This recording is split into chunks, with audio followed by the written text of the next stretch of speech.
तो basic concept पे time लगाते हैं। तो चैप्टर नंबर 1 जनरल में क्या सीखा हमने? हमारी कोई नई कंपनी खुली है, उसमें हमारे अकाउंटेंट की जॉब लग गई।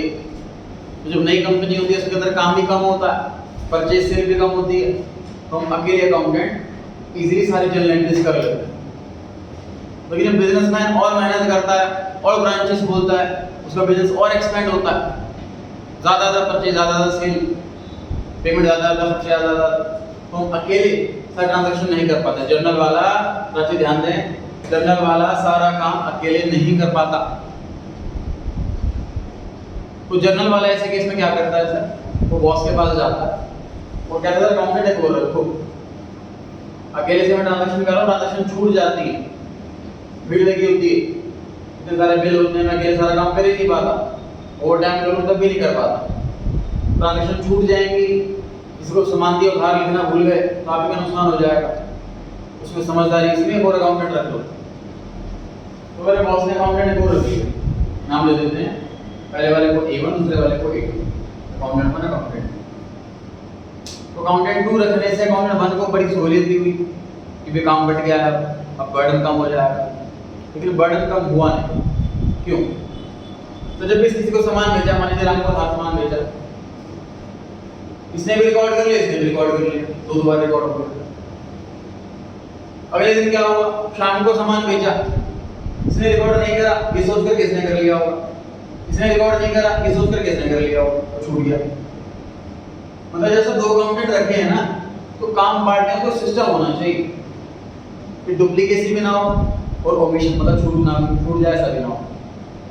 तो अकाउंटेंट 1 वापस से जाता है बॉस के पास, इसका दूसरा अकाउंटेंट रखने से भी कोई सोल्यूशन नहीं निकला। बॉस कहता है अकाउंटेंट 1 को दूसरा क्या करें?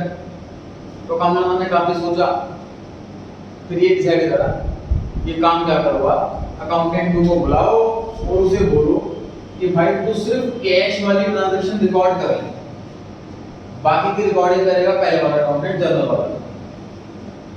अकाउंटेंट 1 को लगा कि भाई बिजनेस के अंदर मैक्सिमम ट्रांजैक्शन तो कैश की होती, बाबा खर्चे हो रहे हैं, उसके पैसे जा रहे होते हैं, माल बिक गया कैश में, माल खरीद लिया कैश में, बहुत ट्रांजैक्शन कैश की होती है। उसको लग रहा है कि अगर मैं कैश शिफ्ट कर दूंगा इस पर तो लगभग मेरा आधा बर्डन कम हो जाएगा और उससे डुप्लीकेसी भी नहीं होगी, क्योंकि कैश में ट्रांजैक्शन ये रिकॉर्ड करेगा ही,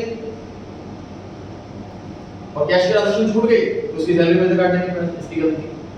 तो बोल रखा कैश की ट्रांजैक्शन रिकॉर्ड कर देंगे, तो उसे छूटेगी भी नहीं और डुप्लीकेट भी नहीं होगी। क्लियर हो गई बात? तो अकाउंटेंट 1 का ड्यूटी है कि जर्नल के सारे ट्रांजैक्शन रिकॉर्ड करे कैश छोड़कर। अकाउंटेंट 2 की ड्यूटी है कि वो सारे ट्रांजैक्शन रिकॉर्ड करे रिलेटेड टू कैश ओनली, मतलब पैसा आए वो रिकॉर्ड करेगा, पैसा जाए वो रिकॉर्ड करेगा, उधार में माल बेचा रिकॉर्ड नहीं करेगा, उधार में माल खरीदा रिकॉर्ड नहीं करेगा। वो सारे ट्रांजैक्शन जिसमें कैश नहीं आता उन सबको रिकॉर्ड नहीं करेगा अकाउंटेंट 2। और इस चैप्टर में हम ये वाले अकाउंटेंट 2 हमें सैलरी मिल रही है सिर्फ कैश की ट्रांजैक्शंस को रिकॉर्ड करने की। हमें बोला हुआ पैसा आए तो लिखो, पैसा जाए तो लिखो, कैशियर है हम, इसे कैशियर ही बोलते हैं सर कंपनी में, प्रैक्टिकल लाइफ। तो कैशियर की जॉब है हमारे यहाँ। फॉर्मेट में चर्चा कर लेते हैं सर। जो फॉर्मेट लेटर का है सेम फॉर्मेट है इसका, ये टी बन गया, इसको टी शेप अकाउंट भी कहते हैं।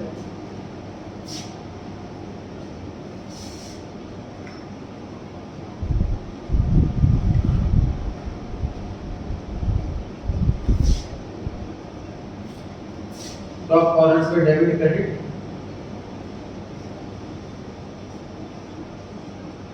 Date, particulars, LF rupees, date, particulars, LF rupees, total 8 column, date, particulars, LF amount, 4 column debit side, 4 column credit side, total 8 column. अब देखिए सर ये चैप्टर इतना ज्यादा आसान है, कई टीचर इसको बच्चों को फर्स्ट क्लास में पढ़ाते हैं। ये इतना आसान है कि सर आप अपने अकाउंट्स की नॉलेज, एक 8th क्लास का बच्चा है उसको भी हम बना कर दे दे तो वो भी कर लेगा। कैसे? उसको ये बोला जाएगा बेटा जब भी पैसे आए तो लिख दियो, जब पैसे जाए तो लिख दियो। पैसे जब आए तो इधर, जिस डेट में आए हैं वो डेट इधर, और जहां से पैसे आए उसका नाम यहाँ। राम से पैसे आए तो राम, श्याम से पैसे आए तो श्याम, रेंट से पैसे आए तो रेंट। जब पैसे जाए तो यहाँ, जिस डेट में जाए वो डेट यहाँ, वो पैसे जिसको दिए उसका नाम लिखिए। राम को दिए तो राम, श्याम को दिए तो श्याम, सैलरी दिए तो सैलरी, रेंट दिया तो रेंट। खत्म। अब ट्रांजैक्शन को पढ़ के इतना पता लगाना बड़ा आसान है कि पैसा आ रहा है कि जा रहा है। हमने भी क्वेश्चन भी किया last question, wages paid, purchase goods, sold goods, paid to Kunal, paid for repairs. ये पढ़ के बड़ा आसान है पता लगाना कि पैसा आ रहा है कि जा रहा है। तो हमें रिकॉर्डिंग करनी है फिर इसके बाद देखते हैं जी क्वेश्चन। बना लीजिए फॉर्मेट। नहीं, इसमें अलग आएगा क्योंकि जर्नल का सब्स्टिट्यूट बन रहा है, ये लेजर की जगह नहीं है।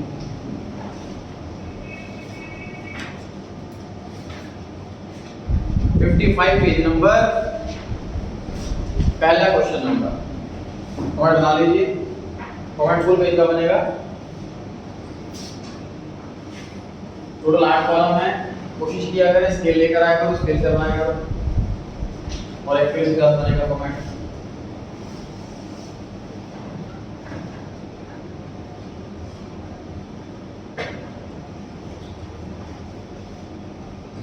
हेडिंग रहेगी हमारी कैश बुक, टॉप कॉर्नर्स पे डेबिट क्रेडिट और उसके अंदर 8 कॉलम।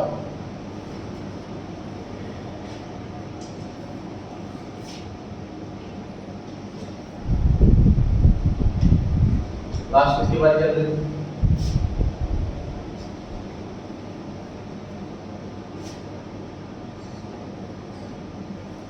शुरू कर लेते हैं। अब ये बताइए, पहले पॉइंट में लिखा हुआ है स्टार्टेड बिजनेस विद कैश। आपने दो में से एक वर्ड बोलना है, डेबिट या क्रेडिट। डेबिट साइड इधर है, क्रेडिट साइड इधर। Debit side sir business start कर रहा है पैसा लगाकर, तो बिजनेस के अंदर तो पैसा आ रहा है। बहुत बच्चों को इसमें लगता है कि सर तो पैसा जा रहा है, पैसा लगाया है बिजनेस स्टार्ट करने के लिए, कैश तो घट रहा है।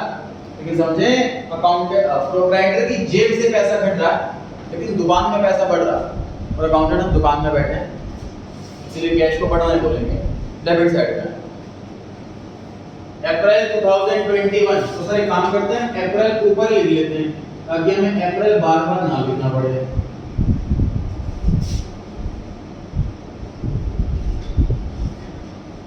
बंदा किस नाम से लिखें इसको?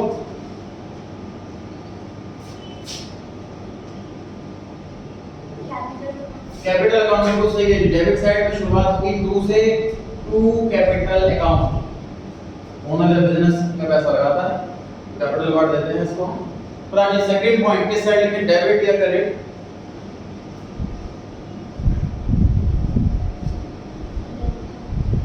Credit side. परचेज करेंगे तो पैसा कैसे आएगा? कैश परचेज का मतलब हमने परचेजिंग करी गुड्स की और पेमेंट दे आए उसको, ठीक है। हम माल भी लिया, पैसे भी लिया, छोड़ना होगा। सामान लाए तो पैसे दिए होंगे। क्रेडिट साइड में अप्रैल 2 बाय परचेजेस अकाउंट 5000। लाइन छोड़ने की जरूरत नहीं है, पर यहाँ पे 1 लाख रुपए आ गए तो मैं अगली लाइन छोड़कर लिखूंगा तो कुछ नहीं, लाइन में नहीं छोड़नी। 3 तारीख यशिका इस साइड है। डेबिट साइड का सामान बेचा है, 7000 रुपए का सामान बेचा तो पैसा डेफिनेटली आ रहा होगा। कैश से रिसीव, बिल्कुल सिंपल सा पैसा आए तो मिक्स हो जाता है। प्रैक्टिकल लाइफ में और आसान होता है क्योंकि कैश एक्चुअल में आ रहा होता है हमारे पास, तो और इजी रहता है पता लगाना कि कैश आ रहा है कि जा रहा है। January 4, cash sale 7000 and deposit into bank. Sir माल बेचा, पैसा आते ही हमने तुरंत बैंक में जमा कर दिया, तो ऑफिस का कैश ना तो बढ़ा और ना घटा, और हमें सैलरी मिल रही है सिर्फ कैश को मेंटेन, बैंक को नहीं। आई रिपीट, हमें सैलरी मिल रही है सिर्फ कैश को मेंटेन करने की, बैंक को नहीं। इस ट्रांजैक्शन में ना तो कैश बढ़ा है और ना कैश घटा है, हेंस इग्नोर। ये कौन रिकॉर्ड करेगा? ये रिकॉर्ड करेगा अकाउंटेंट 1, जर्नल वाला रिकॉर्ड करेगा, इसको हम रिकॉर्ड नहीं करेंगे। ऐसा ना इग्नोर कर देना। वैसे ट्रांजैक्शन काफी सारी आ सकती है क्वेश्चन के अंदर जो हमें इग्नोर करनी, रिकॉर्ड नहीं करनी। पॉइंट नंबर 5, कैश से 7000, half of the proceeds deposited into bank. तो देखिए 7000 रुपए आए, उसमें से आधे बैंक में जमा करें। इस बार में दोनों चीजें रिकॉर्ड करनी होंगी। 5 तारीख में टू सेल्स और 5 तारीख में ही बाइंग बैंक। इन्होंने कंप्लीट कर लिया, 7000 रुपए का सामान बेचा तो कैश बढ़ा 7000 से, 3500 बैंक में जमा कर दिए तो 3500 से कैश घट गया। दोनों ही बातें रिकॉर्ड करी हमने, कैश बढ़ा ये चीज थी और कैश घटा ये चीज। हमें ध्यान इसमें सिर्फ सिंपल सी बात है, कैशियर की जॉब कर रहे हैं जरा, हमें सिंपल सिर्फ कैश पे ध्यान देना है। कैश आए तो डेबिट में लिखो, कैश जाए तो क्रेडिट में, डेट के साथ, अमाउंट के साथ। 3500 लिखता अगर मैं टू सेल्स के सामने तो ऐसा लगता है कि 3500 रुपीस की सेल हुई। हम अकाउंटेंट आधी अधूरी इंफॉर्मेशन नहीं लिख सकते, ऐसे रिकॉर्डिंग नहीं कर सकते कि आगे जाके हमें ही कंफ्यूजन क्रिएट हो। हम अकाउंटेंट से पूछते आपने क्या लिखा है, टू सेल 3500, क्या मतलब है इसका? तो हम क्या बता सकते 3 महीने बाद, तो लगता है सही करिए 3500 इसलिए लिखा हुआ है, वैसे बता देते हैं आंसर, लेकिन आंसर गलत हो जाता है। अब सही आंसर तो 7000 का सामान खरीदा बेचा था, 3500 बैंक में जमा कर दिया, कंप्लीट 2 महीने है हमारे पास।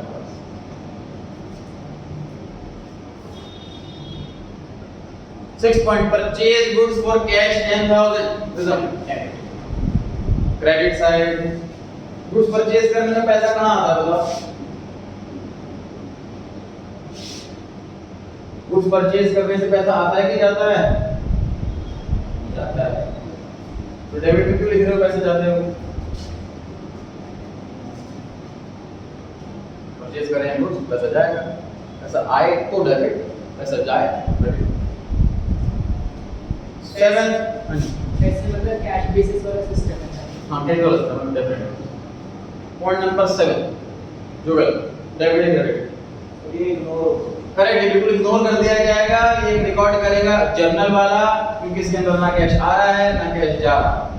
और 8 पॉइंट इग्नोर करेंगे सर, परचेज करेंगे गुड्स, राम से बताएं नहीं कैश या क्रेडिट, ऐसे केस में हम नाम ढूंढ दें, नाम लिख जाए तो उधार, उधार वाला ignore. 9 point Tanish, credit side किस नाम से? Purchase account correct.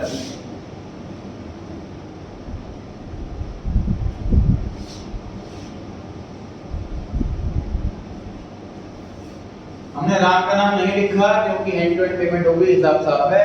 नाम लिखा जाता सिर्फ 2 लोगों का, डेटर और क्रेडिटर। तो डाउट यहां पे पूछ सकते हैं।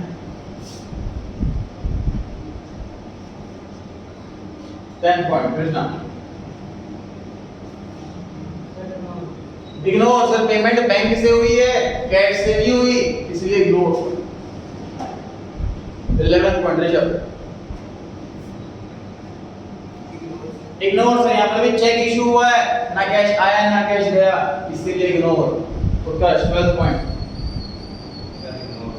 इग्नोर, क्योंकि हमने फर्नीचर खरीदा है मोहन से, ये मेंशन नहीं है उधार या कैश। ऐसे केस में हम नाम ढूंढ दें, नाम लिख जाए तो उधार, यहाँ पे नाम लिखा हुआ है, इसका मतलब हमने फर्नीचर खरीदा है उधार में, उधार वाले ट्रांजैक्शन कैश का रिकॉर्ड नहीं करता। नेक्स्ट 13 पॉइंट क्रेडिट साइड से रेंट पे कर रहे हैं, पैसा जा रहा है डेफिनेटली, जब भी पैसा जाए तो क्रेडिट साइड में आता है bye rent account. Sir 40 ready जाएगा तो ब्रदर, पता है आपको पिछले अपने पड़ोसी का नंबर आ गया तो नंबर आपका, अपना नंबर आने के बाद रेडी करना स्टार्ट करो, कैसे काम करें? इग्नोर करेंगे सर, बैंक ने पेमेंट करी है, कैश इन्वॉल्व नहीं है इसके अंदर, इसलिए इग्नोर। अभी 15 पॉइंट किस नाम से लिखा? पॉइंट ऑफ किस नाम? पॉइंट ऑफ किस नाम? ड्राइंग्स अकाउंट पर घर का रेंट भर रहे हैं, प्रोप्राइटर के घर का रेंट भरा जा रहा है, ये पर्सनल खर्चा है।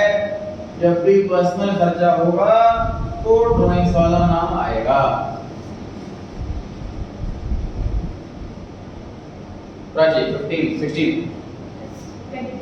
राइट सर, किस नाम से? हाँ जी, ड्राइंग्स अकाउंट करेक्ट। प्रोप्राइटर ने अपने बच्चे के लिए साइकिल खरीदी है, पर्सनल खर्चा है,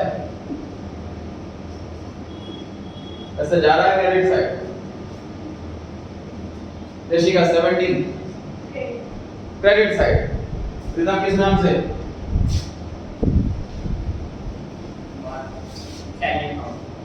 सैलरी अकाउंट। जुगल कुमार नाम क्यों लिखा? Paid salary to Kumar, Kumar नाम क्यों नहीं लिखा?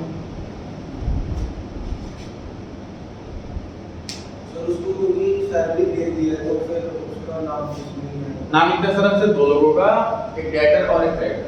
वो एम्प्लॉई है, ना डेटर है ना क्रेडिटर।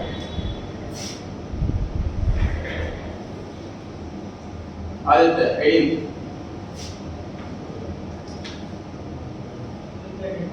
क्रेडिट साइड से पे कर रहे हैं, पैसा जा रहा है। इस टॉपिक में हमेशा डेबिट साइड ही छोटी बनती है, क्रेडिट साइड बड़ी होती है, क्योंकि पेमेंट हमसे ज्यादा होती है। तो इनकम के सोर्स दो तीन ही होते हैं, खर्चों के सोर्स 40-50 होते हैं। Bye interest 4000 19 Danish. Credit side जब बैंक अकाउंट ओपन करेंगे तो पैसा बैंक में जमा कराएंगे, कैश घट जाएगा, कैश घटेगा, क्रेडिट साइड में आएगा। कृष्णा 20 सेम आंसर है सर इसका। तो 20 और 19 है, दोनों पॉइंट सेम है, 21 भी सेम है।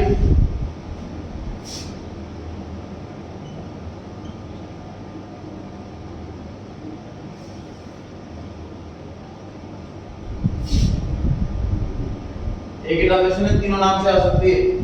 बैंक अकाउंट ओपन करा ऐसा लिखा हो, करंट अकाउंट ओपन करा ऐसा भी लिखा हो सकता है, या बैंक अकाउंट कैश जमा करा है बैंक में ऐसा भी लिखा हो सकता है। तीनों लैंग्वेज एक ही ट्रांजैक्शन को बता रही है कि हमारा फिर से कैश कम हो रहा है, कैश डिक्रीज कर रही है।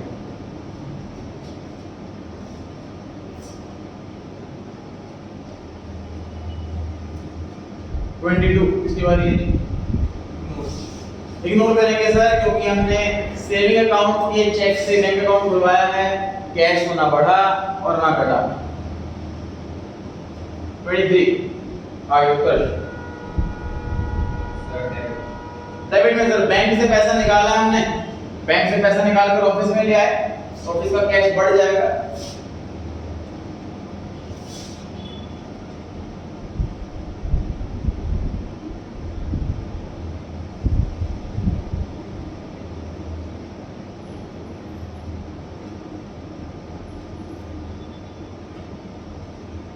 तो 23 24 दोनों पॉइंट सेम है, सिर्फ लैंग्वेज अलग है।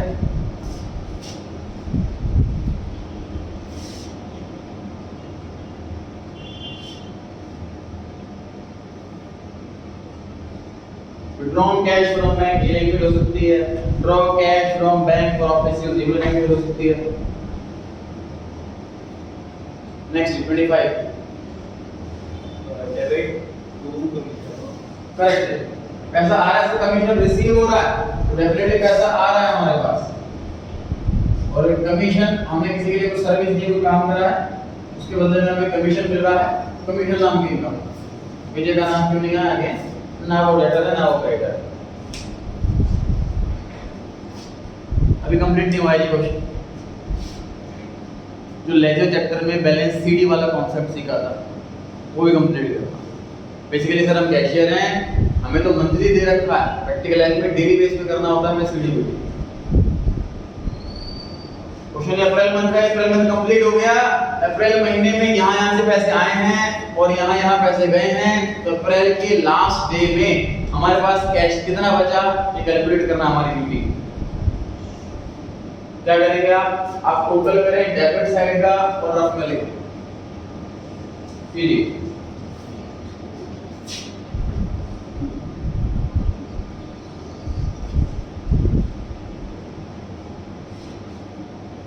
टोटल करें डेबिट साइड का और रफ में लिखें। अरे तो नहीं कितना होना है कितना 35,000 ये रहा सभी का।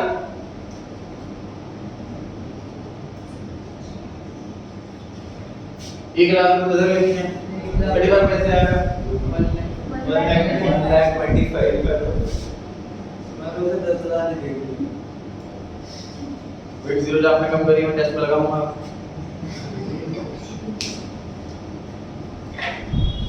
$125 डेबिट टोटल करें क्रेडिट साइड का 49,000 कॉस्ट चेक करेंगे कोई दूसरा बच्चा है ये यार गूगल को छोड़ के कोई और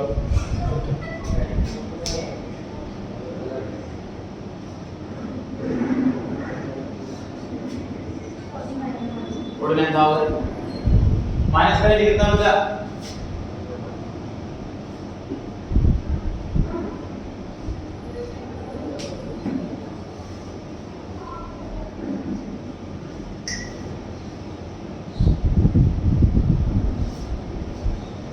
बैलेंस आ रहा है sir 76,000।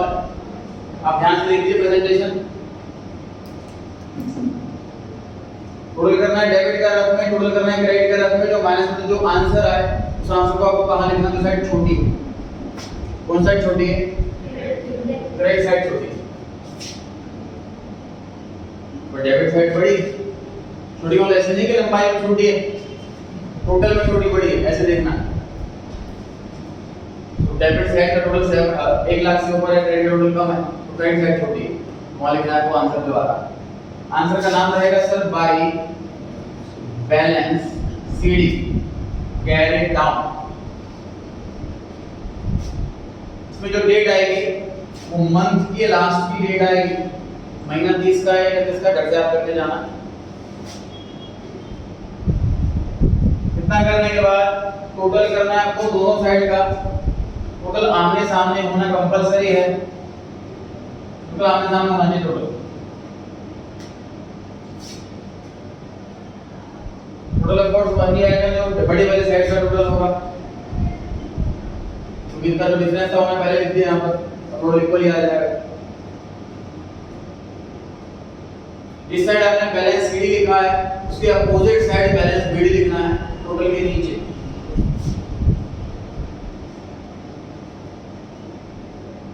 BD stands for brought down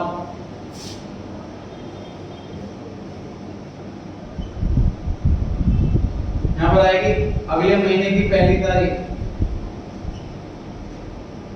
अप्रैल के बाद 1 मई अभी आंसर कंप्लीट हुआ दूसरा को डेबिट क्रेडिट लिख करके नहीं आना ये मतलब पहले फॉर्मेट पता होना चाहिए उसके बाद कौन सी आइटम डेबिट में कौन सी आइटम क्रेडिट में इसको वर्कआउट करना है उसके बाद जब लिखेंगे तो किस नाम से लिखना है टू रिपेयर आएगा कि टू मोहन आएगा टू कमीशन आएगा कि टू विजय आएगा ये चीज पर ध्यान रखना है उसके बाद ये टोटलिंग वाला काम टोटल करने के बाद माइनस करने के बाद जो आंसर आया वो छोटी साइड फिर टोटल दोनों साइड का आंसर को बैलेंस सीडी का नाम देना है महीने की आखिरी तारीख अगले महीने की पहली तारीख बैलेंस बीडी क्वेश्चन अगर 2 महीने का हो तो जो लास्ट वाला महीना है वो क्वेश्चन मान लीजिए अप्रैल और मई की ट्रांजैक्शन है 31 मई और 1 जून क्वेश्चन में अगस्त और सितंबर है 30 सितंबर 1 अक्टूबर ये डेट रहेगी ध्यान रहेगा ठीक है।